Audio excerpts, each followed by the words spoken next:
Hi, thank you once again for joining for another episode of the GBA Podcast. We are the Graduate Business Association here at Kate Tiedemann College of Business. We focus on professional networking, community involvement. For instance, we have a group that we work with here locally called Project Prosper, where we help them out with financial literacy courses and small business planning. And we also offer insights into our local community by hosting panel discussions and recording podcast sessions such as today. And this is where we can get to know students, faculty, and other business leaders.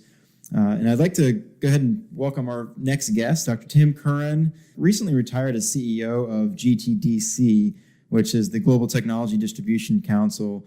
And Tim, you've had a long history of working both domestically and internationally in the business and sales distribution sector. You're a valued professor here with the USF MBA program. And thank you just so much for being here with us today, and I really appreciate you taking the time. Well, Seth, thank you very much for the opportunity. I'm looking forward to it. So let's dive in. Well, when we first met, it was about a year ago, and this was one of my first classes in the program, and I was taking your social issues and management course here at USF St. Pete.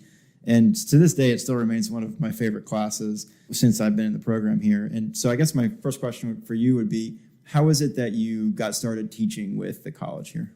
Well, happy to answer that, but I'm going to ask you a question. Sure. Why was it such an enjoyable course to take? For me, the reason why I appreciated that class the most is that it wasn't a class that you showed up to for the purpose of learning one particular subject.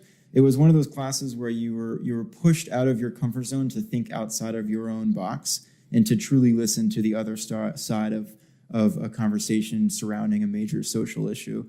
And for me, that class actually taught me to research the other side first before forming or embellishing on my own opinions or side. And I think that was something that quite a few of us got out of that class, is realizing that the other side is not just the other side of an argument that you're trying to win. The other side has true convictions for very real reasons.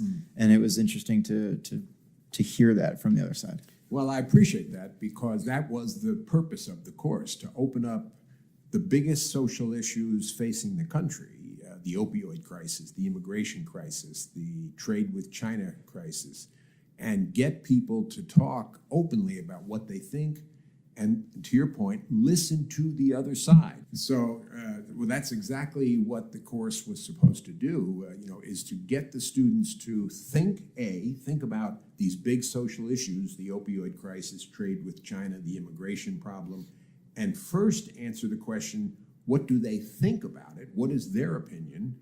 And then look at other people's opinions and figure out a way to resolve the big differences without shouting, without getting angry, but to have an open, informed, that's the key, informed discussion. And so this is the fourth year I've been offering this class, and every year the student reaction seems the same. This is a good, useful experience to explore my own thinking, but more importantly, to explore and learn about how others think. So I've enjoyed teaching it, and so I'm happy to hear that you enjoyed it as well. Absolutely. And I think one of the topics that came up quite a bit in that class, not necessarily from a perspective of us discussing this topic, but the idea of cognitive bias and how that's within all of us. And so what are some of the ways that you personally have fought your own internal cognitive bias?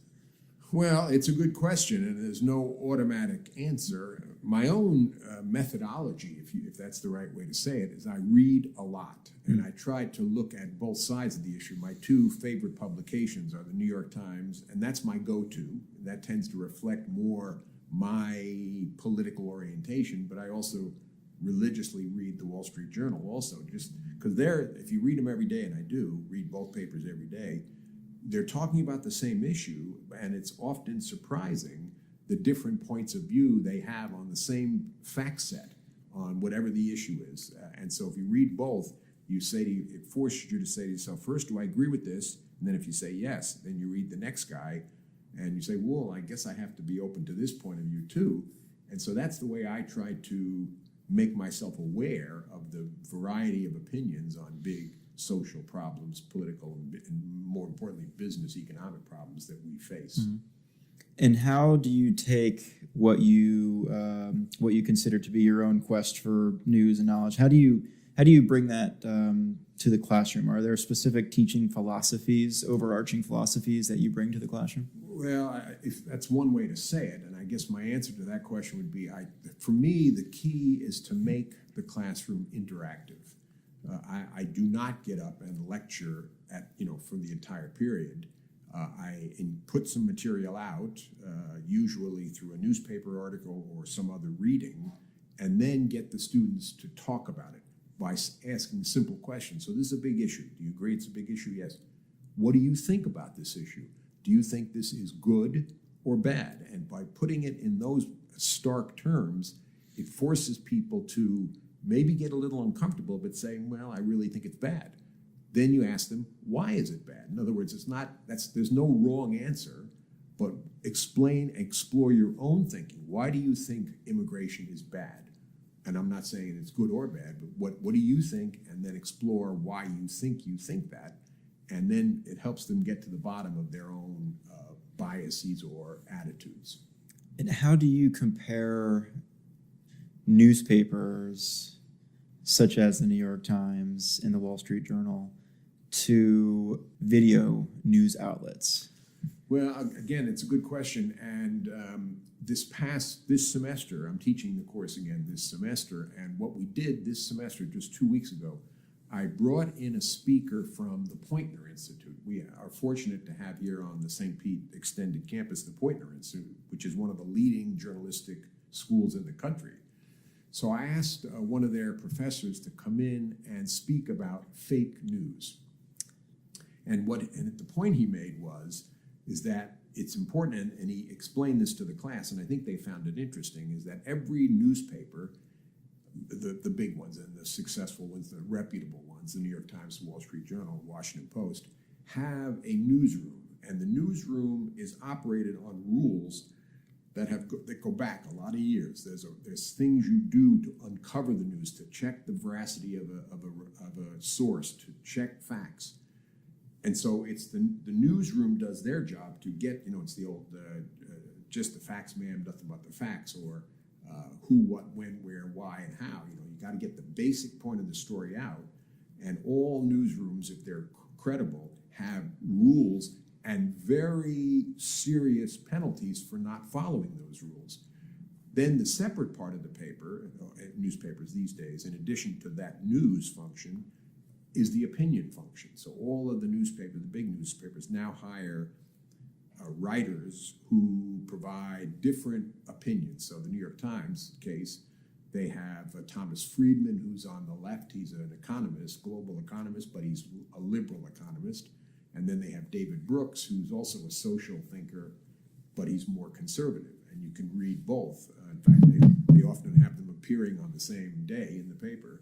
And so you get a cross-section, and the same thing with the Wall Street Journal. They have their columnists, and they also have, which is a more conservative paper, they also have, if you will, a liberal columnist providing a balance for their readers. And the reason they do that, I think, is because sophisticated readers, and gets us into another, you often hear that one of the problems we have in the United States these days is that people live in silos and they don't go outside their bubble. They don't go out and look for different opinions. Well, the big newspapers, like the Times and the Journal, see it as their responsibility to put in their own newspaper two different sides of a subject. So they have, in the Times case, they have a liberal columnist and they have a conservative columnist. Same thing with the Journal, which is more conservative. They have their mainstay conservative writers, and they've also introduced more liberal writers because they know their readers who are sophisticated want both sides of the story. Sure, and I think one of the news outlets, the shows that you've talked about quite a bit in class was PBS NewsHour. Right. And since being in your class, I actually did take a look at that show, and I've watched quite a few of the episodes, and I think that is a fairly good audiovisual representation of the integrity that you describe a lot of these the New York Times and the Wall Street Journals and to PBS. Also have. Well, it's on PBS. Right, no, right, I know. And PBS has a special obligation because it is a public station, which means it gets public funds. It doesn't get liberal funds. It doesn't get conservative funds. It gets public funds. And so they have a strict obligation to represent both sides of every issue, and so they do that. And they go to videos, and I like them because they have a field reporting team who do excellent video representations, and I think I show a lot of those videos in my class. But they're reporting, and they have as part of, I think I've said this in my class, every Friday they have two opinion people, a guy named Mark Shields and the other is David Brooks, who I just mentioned. One is liberal, one is conservative, and very respectfully, they never yell at each other, but they give different sides of the same issue. One speaks, the other speaks, they comment on each other's comments, and you come away thinking, I have a much better understanding of that issue. Nobody yelled, nobody cried foul, but they had an in-depth discussion. I mean, I sound like I'm an advertisement for that program, but I truly believe it's a public service that they provide. And I think the benefit to that is that it's two individuals with one moderator, and they're on camera for, 20, 30 minutes at a time. So it's not, you don't have a panel of individuals fighting over the next great soundbite that's going to go viral. You have two intelligent individuals that are even, that have potentially even mic time, and they're not fighting over the airwaves, and they get to express their opinions in a very detailed, in-depth experience, which is actually one of the benefits I think that's surfacing in the podcasting world today, is that there's a lot of very prominent podcasts out there. Some of them can last 1, 2, 3 hours in length.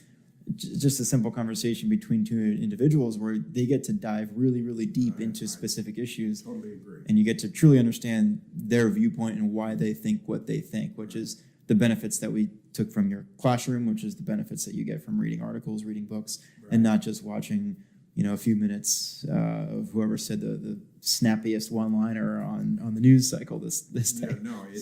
There's so much information out there, and there's so much, to your point, there's so much, if you will, tainted information, slanted information, that's a better way to say it maybe, slanted information. What you are looking for is unbiased. Now, there's no such thing as a totally unbiased opinion. What you're looking for is an opinion where you know where the person's coming from. And that's what I enjoy about PBS. You know where each of these guys is coming from, and then they also have women do it. And that's what I also try to, in my classroom, I am quite clear to the students. I have a left-leaning point of view, but I have a teaching partner, Mike Brassau, who has a right-leaning point of view. And together we explain these issues, covering both sides of the story, and the students seem to really like it. Yeah, I think that was something that was very much appreciated. It wasn't because of the topic of that particular class. It would have been a disservice, I think, to show up with a biased opinion without fully representing the other side, because then you run the risk of teaching people what to think instead of how to think. Right. And I think that when you bring Mike in, and Mike was fantastic, and we got to know each other really well in that class, and I thought that the dichotomy between both opinions being fully expressed throughout the class really opened up different members of the class to speak their opinions that maybe wouldn't have come out otherwise if they didn't feel comfortable. To your point, if a student theoretically, the teacher is not supposed to express his or her own opinion, and certainly not supposed to express their political leanings. But my feeling is everything is political in life. The economic system, whether you go in one direction or the other economically, it's derived economically, but it also has a political dimension to it. So I feel it's much more honest to tell the students, here's two sides of the story. You make your decision, but go back to when I say, is this good or bad? Be clear to yourself why you think the way you do. You can adjust your thinking, you can get new information, but go forward with a clear opinion about why you think something is good or bad. Sure, and I think that's one of the best ways to fight prejudice in the country, which leads to potentially bad decision-making all the way up to the top, is that when you don't fully understand the position of the person that votes the other way, you tend to create labels and paint them in a bad picture. Right, and then we break down Yeah. the political discourse in the country to the point where today we even are losing agreement on basic facts. Yeah. And that worries a lot of people, me included. But Sure. So hopefully that was the goal of the class. It sounds like when you took it, we accomplished it, and we're at it again this semester.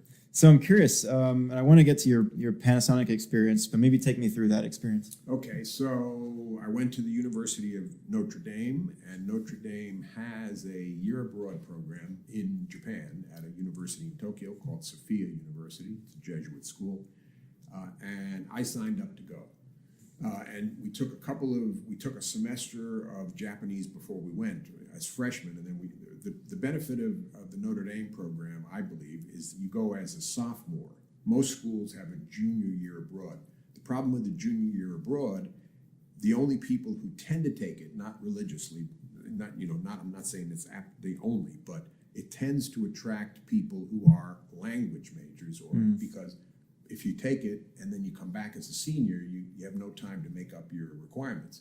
If you go as a sophomore, so it allows a lot more flexibility to the students to plot any kind of course in their life, but to get this global experience. So I went to Sophia University, fell in love with the country, the language, the people, had a wonderful experience. And then coming out of the program in Tokyo, the university sent us our plane tickets, Tokyo back to New York, and I turned mine in and you can't do this anymore, but at the time you could turn your ticket in for 15 stops. And we went from Tokyo to Taiwan to Saigon to Thailand to Burma to India, and hopscotched around the world over 3 months on the same ticket. Wow. No extra money. They've stopped doing We should that. bring back that program. It was fantastic.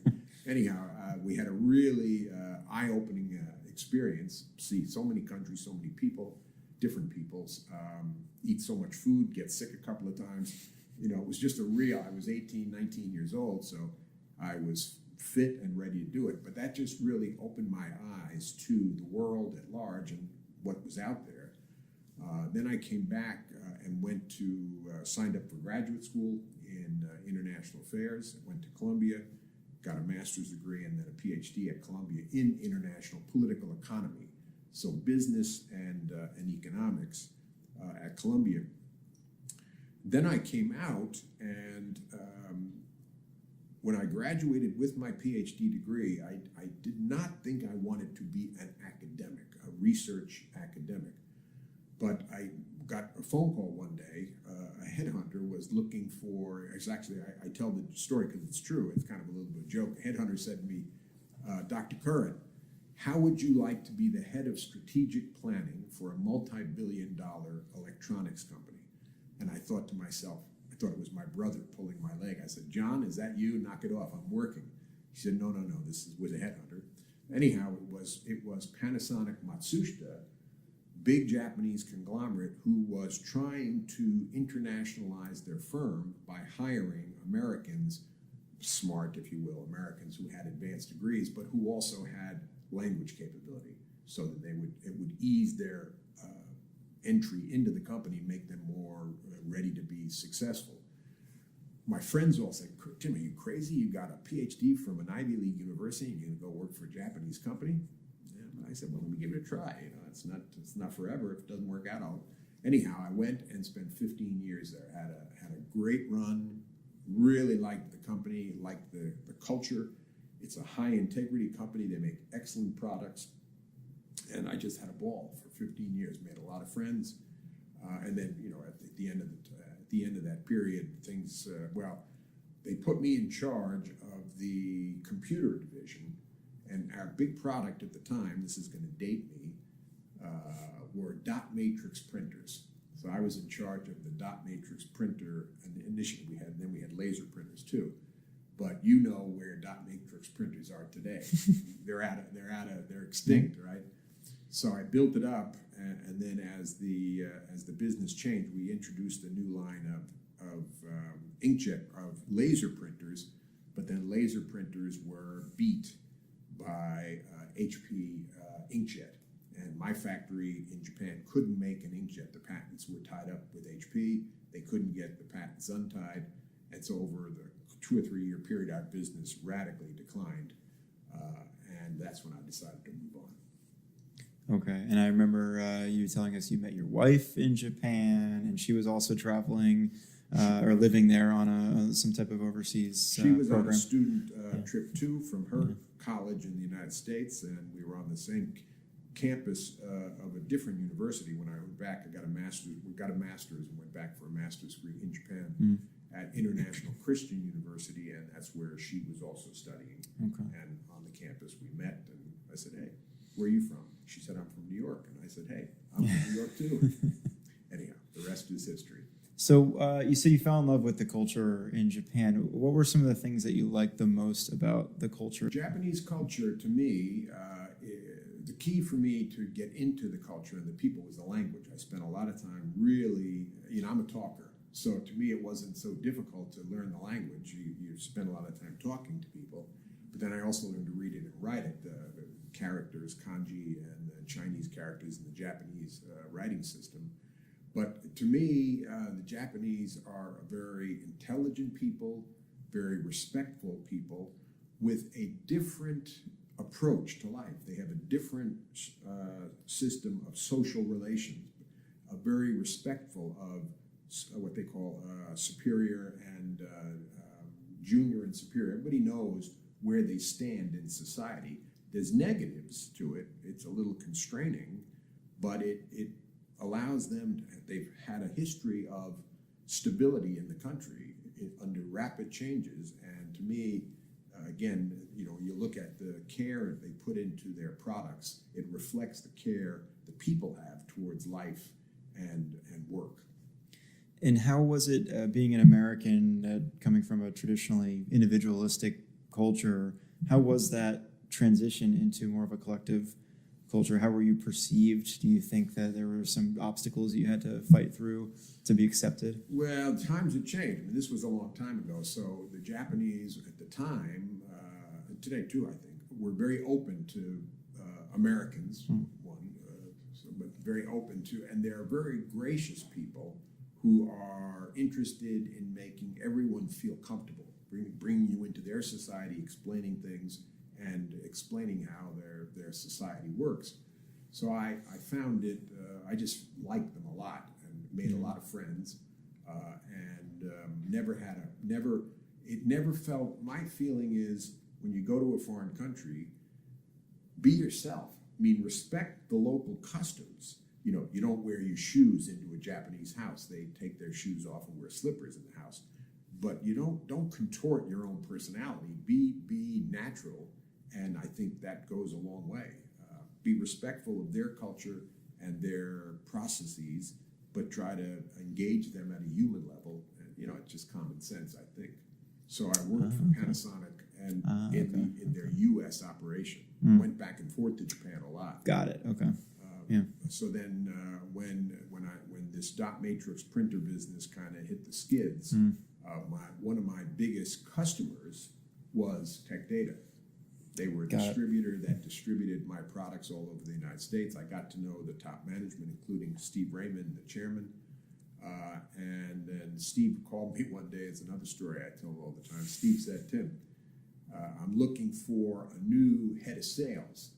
Do you know anybody I should be talking to?"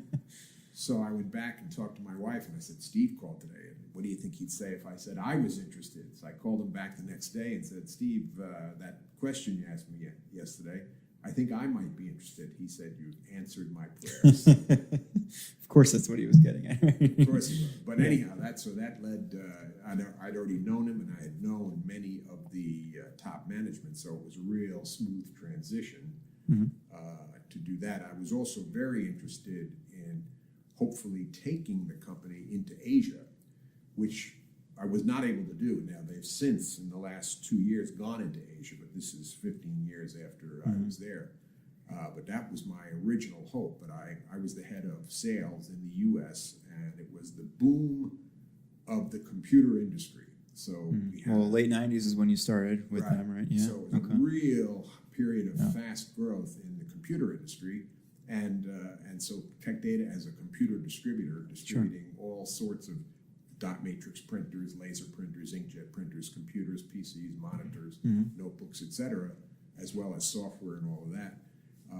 It was just a real high growth period because the market for those products was booming.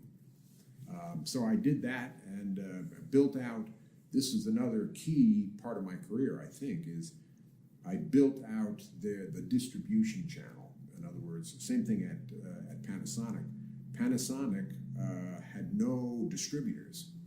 Panasonic had a network of dealers which they managed individually. So they had Panasonic salespeople calling on dealers. Now, there's thousands and thousands of computer dealers in the U.S. To try to build a sales organization to touch them individually is enormously expensive. That's what a distributor does for you. They touch them individually at an arm's reach, and it's a much more leveraged model that allows you to grow your business rapidly without the fixed investment. So I took, then when I went to the distribution side, I was working again with what are called in the industry resellers, dealers or resellers, but all the way from small computer shops all the way up to big retailers like CompUSA and Circuit City at the time was a big customer, CDW out in the Midwest. So I signed all of those accounts for Tech Data, and that helped grow the business again. And we had a real successful run of sales.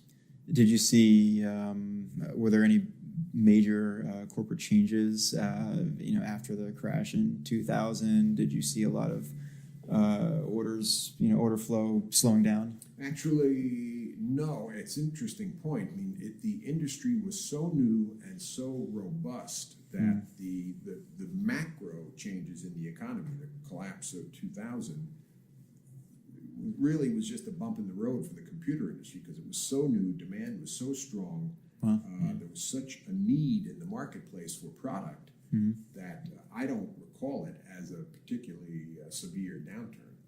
Interesting. Another lucky bend in the road for me in my career. Sure. And after your time with Tech Data, was it directly after Tech Data that you had the opportunity at GTDC? Yes. So after, as I was, again, I wanted global, and at Tech Data I was I was head of U.S. sales, which was a good job, big job. Had me traveling all over the country and meeting a lot of people in the U.S., but I still had this desire to get more international experience.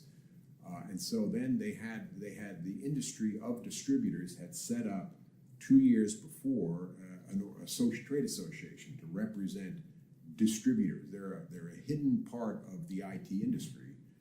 And so the chairman of Tech Data said to me, Tim, that you might be interested in it. They're looking for a CEO. And so I said, I'll take it.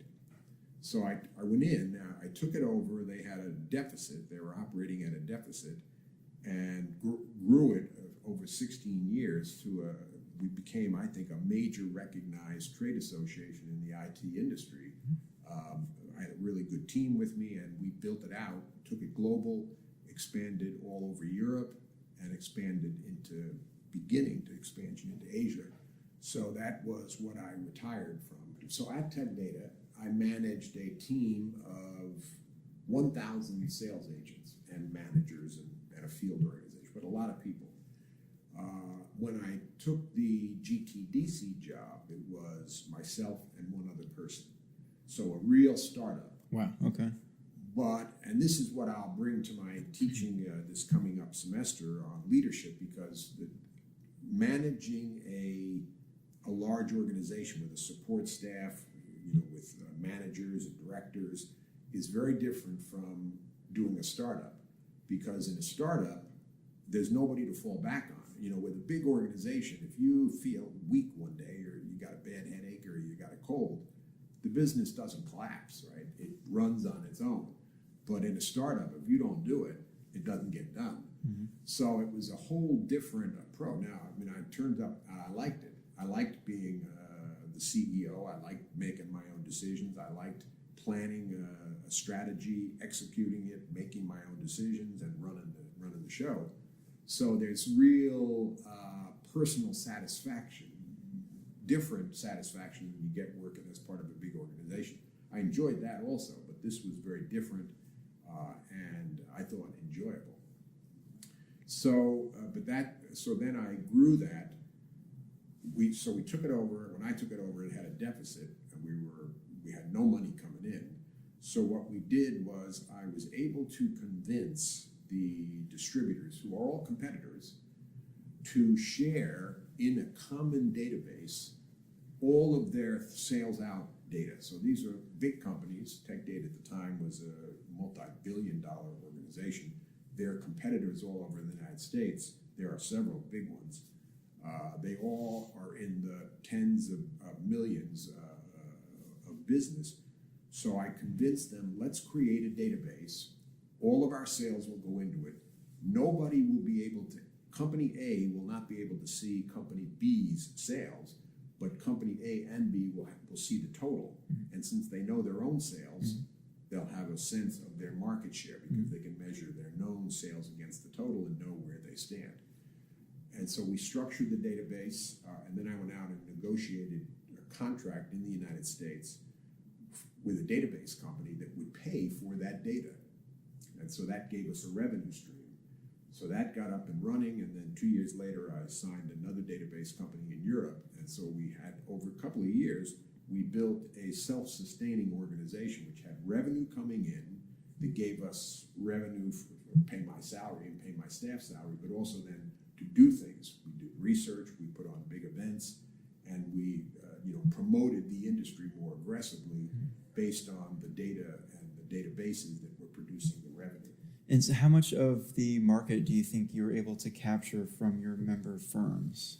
My member firms, the industry, some vendors, we call them vendors, so Dell, HP, Microsoft, IBM, they're a vendor, and some of them sell direct, right? But many of them, and increasingly more of them, go through the so-called sales channel. That's another part of my career that someday I may teach it, but channels of distribution. Everything goes to market some way. Most companies don't do their own selling because the manufacturer is supposed to be focused on manufacturing, designing the next product, get your engineers to build the next widget or that's going to revolutionize the world, and then you can grow your business. But leave the marketing and sales activity to a partner. So that's what we were able to convince more people to do it. And I think at the end of the day, what the numbers I saw, the distributors have 50-60% of the total market. There's others, the manufacturers go direct, but over time it's getting bigger and bigger. And I do believe, and this was when I left, people sent me some very nice notes, that I do believe we won the battle. And I'll give you an example. For many years, Dell, as a company, big computer manufacturer, IT company, Dell was direct, and Dell did not use the sales channel at all, and often denigrated the sales channel in their public. You don't need a distributor, you don't need a dealer. Buy direct from us. Direct is better than indirect was their message. Similar to like the Tesla model today. Similar to that. Now, today, Dell is one of the biggest vendors in distribution. So Interesting. They've realized what we've been preaching for years, that if Dell gets an order to ship 5,000 computers to the headquarters of GM, they'll take it. That's a single ship to, that's very efficient. But if they have 5,000 dealers who want to buy 2 computers, it's not efficient for them to do that. They can, it's not that it's impossible, but it would cost them more than if they found a network of dealers, a channel, to do that for them. So that was the message we were preaching, and over time, more and more vendors come into distribution because they understand that, yes, it costs you a little bit more, but you get the reach. That's the key word. You get the reach into the market that the sales channel can give you. So do you think that the technology industry is among the industries that might benefit the most from distribution, or are would you say most industries would benefit from distribution channels? Well, again, that's a good question. You have to figure out what's right, but it's an industry where you have a multiplicity of products and a multiplicity of customers. And the point is, you want to get product A to customer A in a sea of other customers and in a sea of other products, and that complexity leads many in the manufacturing field to say, better to leave that to somebody else, better to leave that to a distributor and a dealer who know those local customers better than I can ever know them. Now, are there other industries that are structured that way? Yes, I think there are. Take the pharmaceutical industry. You got a bunch of manufacturers, pharmaceutical manufacturers. You've got a sea of pharmacies and doctors who buy that stuff. But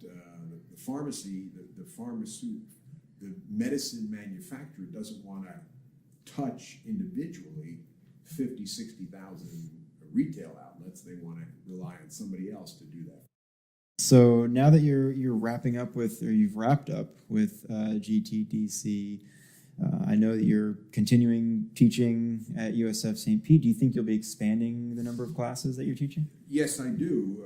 I'm pleased that the university has asked me to teach a new course in the spring, right? Well, no, we're in the spring, so in the fall, I'll be teaching a leadership course. And I'm looking forward to that. But I think it'll be more general, not specifically international, although, I mean, I think for all students, international is something they should know. I really enjoyed, for 10 years I taught here, the global business class, and really enjoyed that, because I think it's a very important class and very important subject area for students to understand. Even if they don't have a job today that is global, chances are in their career that opportunity is going to present itself. So it's an area that I'm very focused on. Okay. And you think you might be also keeping up with the social issues courses ongoing? I'll probably go forward. What I told Eric Duthert, my supporter here at the university, it was frustrating to see students only one course a year, because you lose touch and you don't ever get a chance to interact with them again. You have a great semester, you build some great relationships, and then it's gone. So, but with the second course, I'll have a whole year, and hopefully students from my current social issues course will take the leadership course, and I'll have the chance to get to know them better and get more deeply engaged. Are there any favorite podcasts or blogs that you're currently following? Well, yes, there are. There is. It's publicly available, but it's a Japan blog. So, and I read that pretty closely. It's called the Japan Forum. It's sponsored by the U.S. government, and what it is a network of teachers of Japanese affairs, Japanese politics, Japanese business, Japanese economics. And they got leading academics in the field, and they write on issues of the day about Japan. And so I follow that pretty closely. Something comes out every day, and I read it. And anybody can comment, and I comment occasionally, not very frequently. So it keeps me fresh with what's going on in Japan. Taking a kind of high-level view of all the experience you've had in your life, what has been the greatest, or what has had the greatest impact on shaping your worldview? Has it been your family life, your education, life with Panasonic, life with as a CEO, teaching in the MBA program here at USF? Well, again, it's a good question. I don't think I can single any one element out. I think I have learned from multiple experiences in my life. Just one example, when I taught global business, I did that for 10 years. That's when I really learned economics. There's an old saying, the best way to learn a subject is to teach it. So to get up and stand up in front of a group of students and articulate something, you really got to know it. And so for 10 years teaching global business and global economics, international economics, I came out of that experience that I said to myself, I really know this stuff. But that was just one experience. But otherwise, again, with what I'm doing, with what I was doing with the GTDC, I really feel like I got to learn sales channels. the dealer channel, the integrator channel, the retail channel. What are their differences? What are their strengths? And how do you manage a network of a multi-channel network? I think most products in this country go through some sort of sales channel, and so everybody in a job is going to probably have some aspect of that in their job. Many universities teach channel management, but it's not offered here. But that's something down the road that I might look at developing. And as companies are growing and developing their brand, maybe from the ground up, is there a certain threshold where companies should start considering a distribution sales channel as opposed to keeping it all in-house? Or do you think that companies, as they start, should immediately focus in on what they're good at, which might be manufacturing in product creation, and immediately outsource the sales channel to the experts? It's hard to have a hard rule. You gotta get started, right? Mm-hmm. So the key is in any business is to get some momentum. You gotta take your product to market, talk to people. What do they like? What do they not like? Get some customers. You gotta get some customers to start. Mm-hmm. And then the question is, can you deal with the demand you're creating? Hopefully you've got an advertising program or some type of PR marketing that makes people aware. Then they want to buy it. Where do I get it? So availability becomes an issue. You got to make it available to them. Now, if it's software, or it can be posted on the web, and that's a different. But if it's any kind of hardware, and what I've always said in the IT world, almost all people don't buy products; they buy solutions. Right? When you go to a law firm to sell them a word processing system, they don't care what it is. They want to know, is it going to solve my problem? Is it going to let me do this and that and the things we need to do here? So the question is, it's up to you, the sales channel, to solve that customer's problem with the best products to meet his or her needs.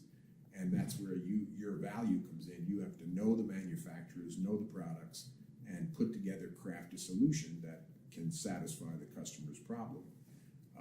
And I think if you do that, you can build a business. Now, over time, you will be resource constrained. So you have a good customer, you have 2 or 3 good customers, but then suddenly your product is catching on, and we've got orders in Georgia, we've got orders in Chicago, we've got orders in New York. You can't manage it all. That's when you build a channel, you hire some agents, hire some dealers, train them, and then it's the leverage model. You have 5 dealers, 10 dealers, 15 dealers, 50 dealers that you train and bring on board to take your product into the marketplace. They also not only can represent you, they can integrate. So you have a product that has multiple uses, and you find a number of dealers who can integrate that product into medical solutions or into manufacturing solutions, into retail solutions, and you broadening your base of distribution and customers without investing your own resources. When we first sat down before we started recording today, we talked a little bit about your aspirations to maybe get some of your own thoughts on a YouTube channel or somehow broadcast some of your other ideas that you've had. What kind of ideas would you like to get out there to the world, do you think? Well, now that you have some more time on your hands. As I was saying, one of the things my group had and still has is data. We have data from the U.S. and Europe down to the product level, so-called SKU level, the inventory SKU level, for billions of dollars worth of sales. And that data, which in my old job, we used to analyze it, and I would give presentations about that. I have to work this out with the organization, but I would like, because it would help them, I think, to give some type of short podcast on what's the latest trend in the technology industry. It's not a hypothesis. It's not a prognostication. It's based on real data. And so so let's say this trend for the cloud, which manufacturers or which vendors, which software vendors are actually getting traction.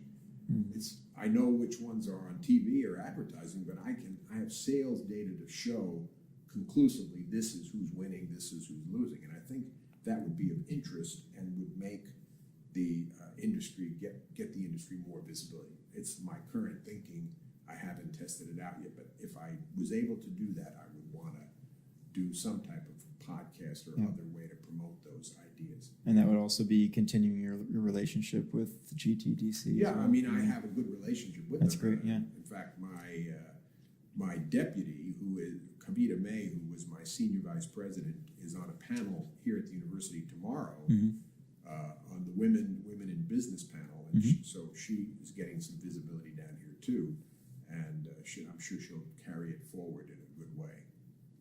Great. Well, as we wrap up here tonight, do you have any thoughts, suggestions, pieces of advice that you'd like to pass down to our MBA community here? Well, I've enjoyed working down here for a number of years. I'm impressed with the students, and I will say this, that they work hard. There's a lot of reading in my class, and they read it carefully, and we engage every week, and you took the course, in very spirited discussions based on not hot air, but based on, I read this article, here's what I think, and I always ask them, is that a good idea, a bad idea? What do you think? And they come back with good, substantiated answers. So I think the course is well received. My offering is well received, and I'm going to keep doing it. Great. Well, again, you've been a favorite professor for many students here at USF for a while, definitely since I've been here. And we really appreciate you coming on today and answering some of our questions and sharing some of your insights. I really appreciate it. Thank you for the opportunity, Sam. Absolutely, anytime. Thank you. And a special thank you to our listeners for tuning in to this episode. Please look for new episodes every couple of weeks from the Graduate Business Association of USF St. Pete.